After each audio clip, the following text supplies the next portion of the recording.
Ajde, Marta, prvo ti. Evo Marta. Ajde Marta, da ćeš reći. Jel će biti dobro?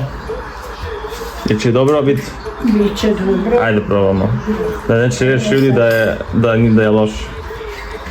Malo kiselo će biti. Martica će kruha uzeti.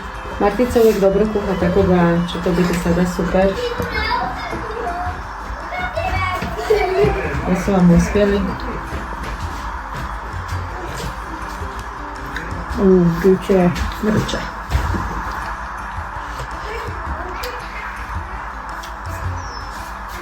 Je?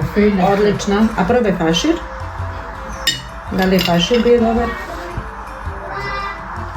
Da li smo ga dobro napravili i hoće li ti biti ok?